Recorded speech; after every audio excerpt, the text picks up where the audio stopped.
सल्तनत में दो शहजादे जन्म लेते हैं। एक की नजर हमेशा तलवार की नोक पर रहती है और दूसरे की कुरान के औराक पर। जब बाप की विरासत एक ही हो तो क्या भाइयों का रास्ता भी एक ही होना जरूरी है? ये 13वीं सदी ईस्वी का इख्तिताम था। अनातोलिया की सरजमीन पर उस्मान गाजी की कायम करदा छोटी सी रियासत एक नए दौर की दहलीज पर खड़ी थी। मैदानों में जिहाद की पुकार थी, मगर कबीले के अंदर इल्म और हिकमत की जरूरत महसूस हो रही थी। बड़े बेटे शहजादा और खान की तरबियत घोड़ों की पीठ पर हुई। इसका रास्ता बरसा के दरवाजों से होकर गुजरता था, लेकिन अलाउद्दीन पाशा, जो कि बाला खातून का बेटा और शेख अदीब अली का नवासा था, उसने अपने लिए एक मुख्तलिफ मैदान चुना। वो सिपा सालार बनने के बजाय रियासत का मुंतजिम बनना चाहता था। जहाँ और खान ने बाज़ंतीनी कलों को फतह किया, वहीं अलाउद्दीन ने अपने जहन को इल्म के रास्तों पर वक्फ कर दिया। उसने महसूस किया कि एक अजीम सल्तनत को कानून और निजाम का पहरेदार भी चाहिए। जब उस्मान गाजी ने रुखसत ली तो दोनों भाई आमने सामने खड़े हुए। एक हाथ में फौज की कमान थी, दूसरे के हाथ में सदारत की कलमें थी। तारीख ने देखा कि अलाउद्दीन ने बगैर किसी टकराव के तख्ते हुकूमत अपने भाई और खान के सुपुर्द किया और खुद पहले वजीर आजम का फरीजा संभाला।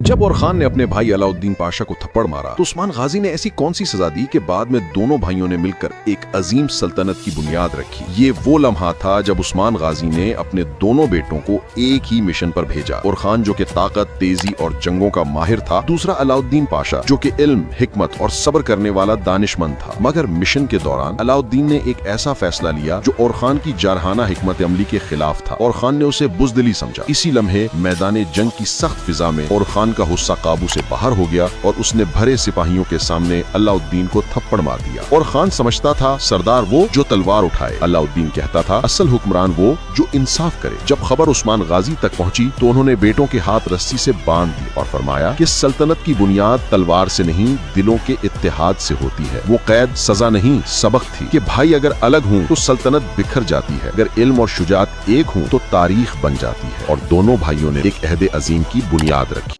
जब उस्मान गाजी की आंख बंद हुई तो एक सवाल पूरी सल्तनत के जहनों पर सवार था। क्या उस्मान के बाद उसका बेटा ओरहान इस काबिल रहा कि रियासत को टूटकर बिखरने से बचा ले? ओरहान गाजी ने उसका जवाब 3 अजीम कारनामे करके दिया। उर्सा सिर्फ एक कला नहीं था, ये वो ख्वाब था जो उस्मान ने मौत के बिस्तर पर देखा था। ओरहान ने 8 साल तक भूख और बगावत सब झेल कर मुहासरा जारी रखा, और जब बोरसा गिरा तो पहली बार उस्मानी परचम किसी बड़ी बाज़ंतीनी फसील पर लहराया। ये वो लम्हा था जब एक कबीला पहली बार रियासत लगा। सोचो, अगर बोरसा का किला फतह ना होता तो शायद सल्तनत उस्मानिया कभी पैदा ही ना होती। पहले जंगें कबीलाई जज्बे पर लड़ी जाती थी। ओरहान ने पहली बार एक प्रोफेशनल आर्मी बनाई, बोरजू आला फौज और फिरनी चरी के वो दस्ते बनाए जिन्होंने आगे चलकर दुनिया को बदलना था। वो सिर्फ सिपाही नहीं थे, ओरहान और अलाउद्दीन पाशा की तरबियत में वो अजीम जंगजू बने जिन्होंने 3 बरे-आज़मों पर उस्मानी नक्शा खींचा। ओरहान गाजी ने किले फतह किए, लेकिन सबसे बड़ा किला जो उन्होंने फतह किया वो बदलते जमाने का निजाम था। इसीलिए तारीख कहती है उस्मान ने सल्तनत बनाई, मगर ओरहान ने उसे चलना सिखाया।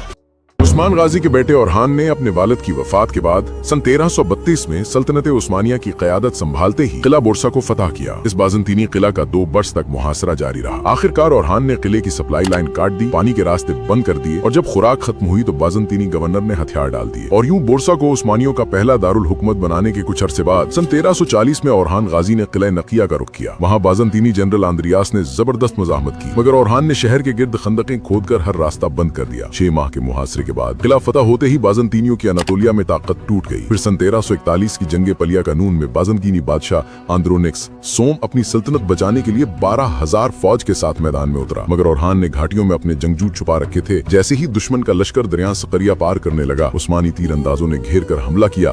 बाज़ंतीनी फौज टूट गई, बादशाह जख्मी होकर भाग निकला, और यूं अनातोलिया मुकम्मल तौर पर उस्मानी सल्तनत के ज़ेरे निगिया आ गया।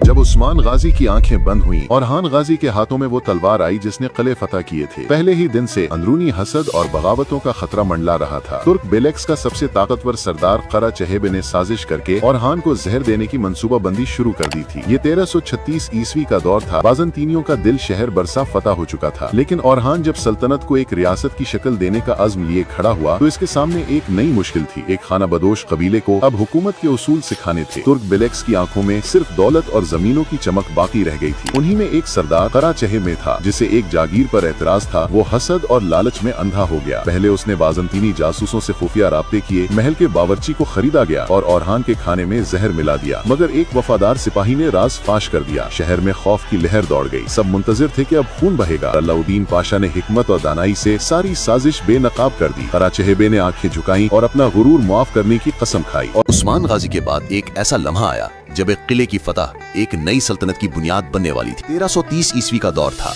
अनादुल की सरजमीन पर बाज़ंतीनी ताकत का आखिरी निशान मालतपे किला उस्मानियों की राह में एक चट्टान की तरह खड़ा था। गाजियों के सरदार और खान गाजी ने इसकी फतह की कमान खुद संभाली। मकसद सिर्फ किला फतह करना नहीं, बल्कि इसे उस्मानी सल्तनत की मशरकी सरहद बनाने के लिए एक और महाज पर मजबूत किलाबंदी करना था। इसी दौरान और खान गाजी के भाई सल्तनत उस्मानिया के पहले वजीर आजम अलाउद्दीन पाशा ने अपनी हिकमत अमली का एक और कमाल यूं दिखाया कि खुद बाज़ंतीनी शहनशाह आंद्रोनिको सोम को फौज लेकर मुकाबला पर आना पड़ा। अगरचे उस्मानियों की तादाद कम थी, मगर इरादा पुख्ता था, और यूं दो भाइयों ने इस खून रेज जंग में अपनी फौज को पहाड़ियों पर मजबूत दिफाई पोजीशन में रखा।